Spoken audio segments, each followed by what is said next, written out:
हाय बुवा के गरौँ भाग्य माने बाबु हजुर नमस्ते बाटोमा केही समस्या त भएन नै बुवा हजुर त्यस्तो बाटोमा केही समस्या भएन ल ठीक छ भोक लागेको होला हातमुख धोएर खाना खान पर्छ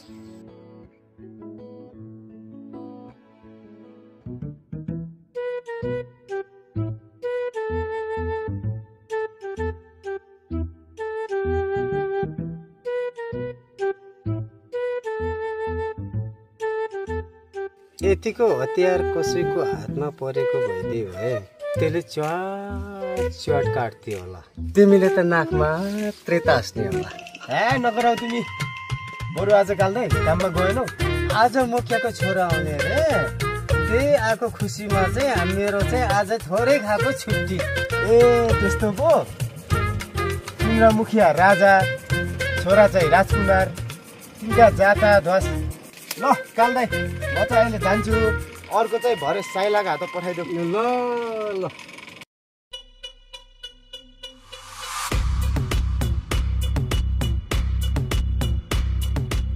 होइन हो केटा कति जान लागिस् हजुर यसो गाउँ डुलो भनेको बुवा हजुर के हतार भएको गाउँ घुम्नलाई आज भर्खर त आएको छस् भोलि पर्सि घुम्न हुँदैन ओहो बुवा हजुर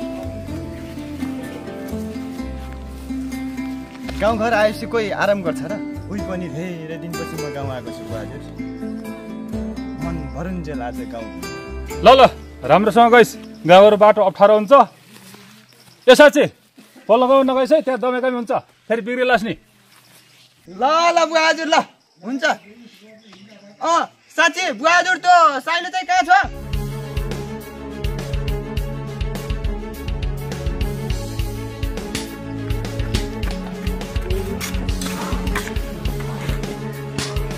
सपना ए सपना ओ बाजे सपना खोइ घाँस काट्न गएको छु नि बाबु हो बाजे ल सपना ए सपना ए सपना ए सपना ए सपना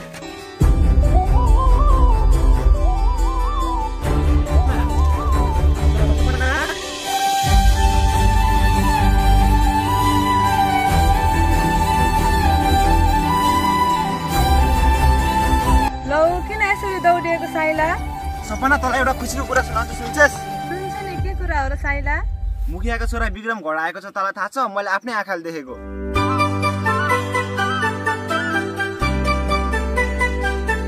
तिहारको बेला साइला के थाहा तिहार मनाउन पो गाउँ आएको हो कि त्यस्तो किन सोच्छस् सपना तैँले तेरो लागि पो हो कि त्यो गाउँ आएको ऊ त मुखियाको छोरा हो साइला हाँसे बोल्यो भन्दैमा माया बस्दै सोच्नुहुन्न क्या मलाई सबै कुरा थाहा छ सपना मलाई किन कुरा लुकाउनु पर्यो त पनि उसलाई माया गर्छस् नि साँच्चै तिम्रो अब बिहा गर के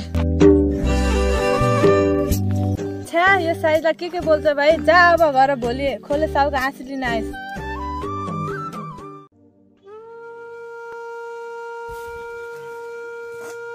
सपना आज धेरै ढिला गरिस् त नानी त्यसले ढिला गरे झन् बा एक्लै हुनुहुन्छ भन्दा छिटो छिटो गरेर आएको झन् ढिलो पो गरी भन्नुहुन्छ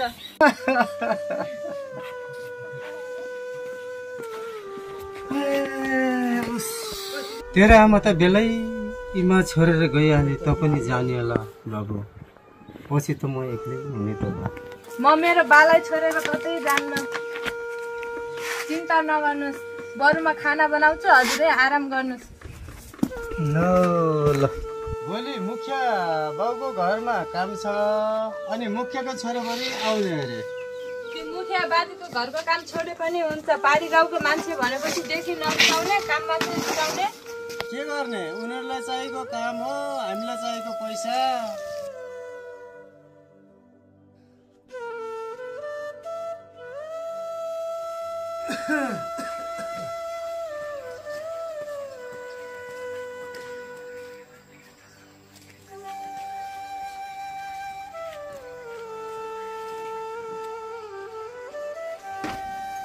ढक्करे काका ए ल विक्रम बाबु भाग्य माने भयो है अनि काका सन्चै हुनुहुन्छ बाबु सन्चै छु धेरै ठुलो हुनुभएछ त अझल त कहाँ ठुलो हुनु काका हजुरको लागि त म बच्चै हो नि विक्रम कतिचोटि भनिसक्यो तँलाई यिनीहरूको नजिक नहो भनेर यिनी साना जाति हुन् बिर्सिस् तैँले बुवा हजुर 21औं शताब्दीमा आएर सानो जात र ठुलो जात के हो सब चुप लाग तँ बस्ने सहर होइन यो गाउँ हो।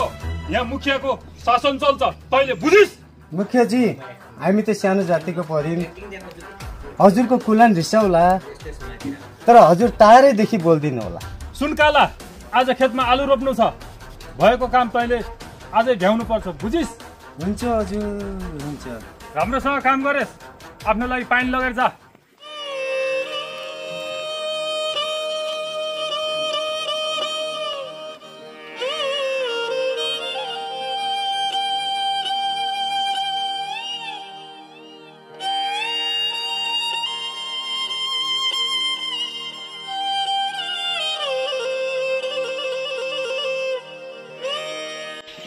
कहिलेकाहीँ म सोच्ने गर्छु हामी मान्छे एउटै, रगत पनि एउटै, तर यो जात किन फरक फरक बनाएको होला है?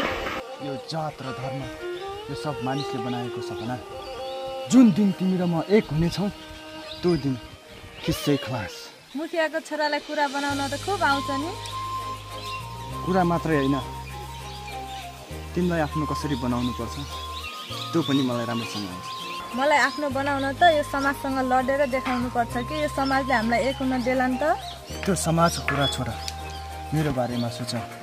त्यो समाजलाई कसरी उत्तर दिनुपर्छ त्यो मलाई राम्रोसँग थाहा छ।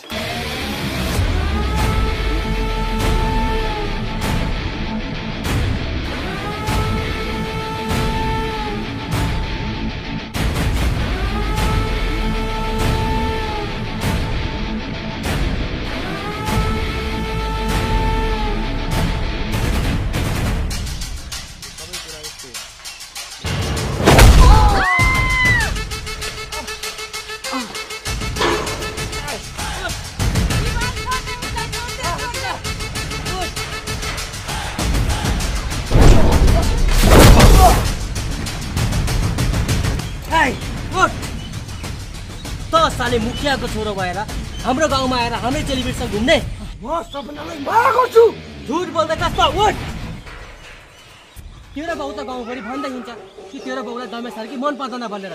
त्यो गाउँमा हामीले पाइला टेकेपछि तेरो बाउको कुलान बिसाउँछ रे। फेरि त्यही बाउको छोरालाई यो गाउँको केटी कसरी मन पर्यो?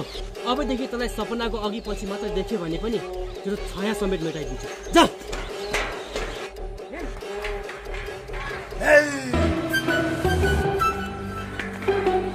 मलाई राम्रोसँग थाहा छ सपनालाई आफ्नो कसरी बनाउनु पर्छ भनेर। मैले भनेकै छु समाजलाई कसरी उत्तर दिन्छु भनेर।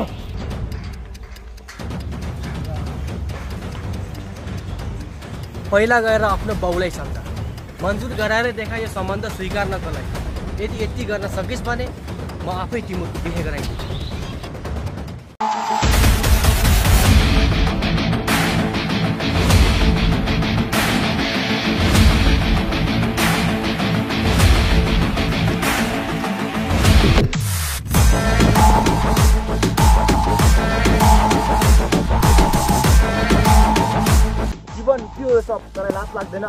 के को लाज?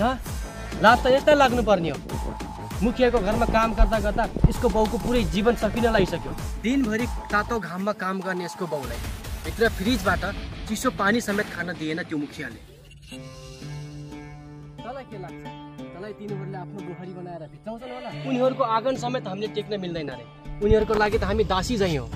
हेर सपना, उनीहरू भनेको आकाशमा सजिएका तारा हुन्, हामी भनेको धरतीको धुलो। धरतीको धुलोलाई जति माथि उडाए पनि खस्ने भनेको भुइँमा नै हो। आफ्नो ख्याल राख। हिँड कोले सब।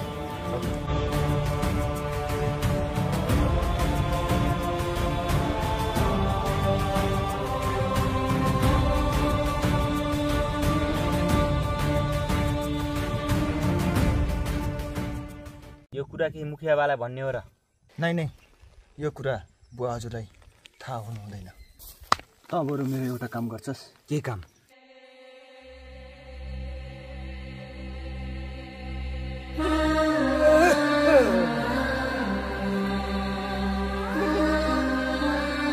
तातो घाममा काम गर्ने यसको बाउलाई भित्र फ्रिजबाट चिसो पानी समेत खान दिएन त्यो मुखिया।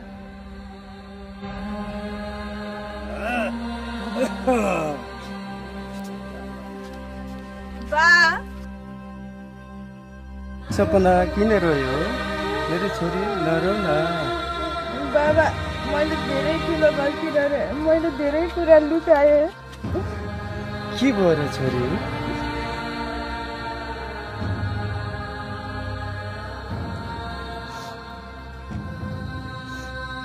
जीवनले ठिकै भनेको छोरी नानी।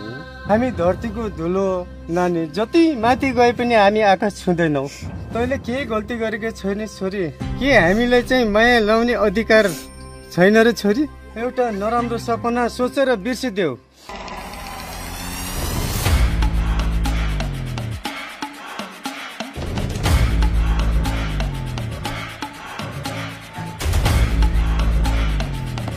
सपना के भयो साइला?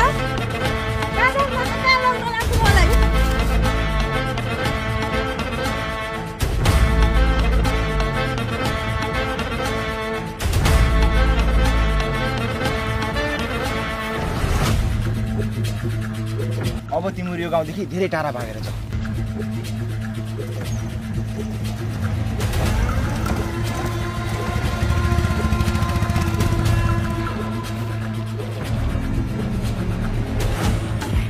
हेलो जीवन,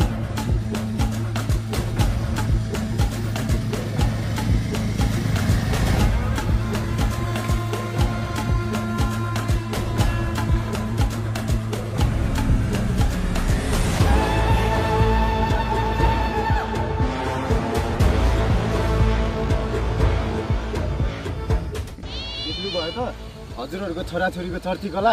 तैँले अलिकति बाउको इज्जतको लागि पनि सोचेदस्? तैँले के गरेको छोरा यस्तो? मैले तँलाई के कुरामा कमी राखेको थिएँ र?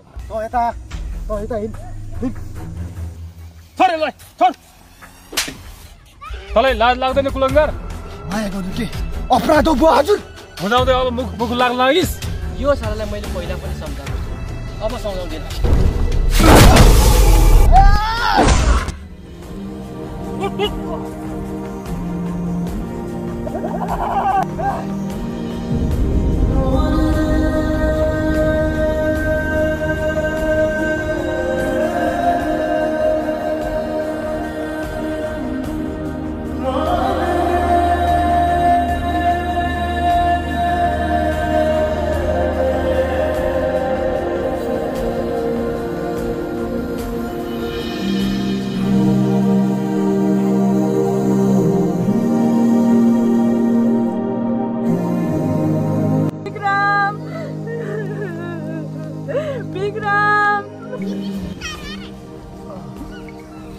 म तिमीहरूको मायाको दुश्मन होइन।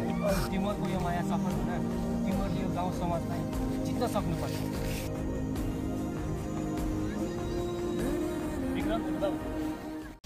बाबा, मैले गल्ती गरेँ। हजुरको इज्जत फाल्नलाई होइन, उसको माया पाउनलाई हो बाबा। तँलाई बाउ प्यारो कि त्यो केटी प्यारो? हजुरको अहङ्कार र घमण्डमा मेरो माया किन सानो भयो बाबा? मलाई मुखियाको छोरा भन्दा मलाई सपनाको सार्की भएर बस्नु मन छ बाबा।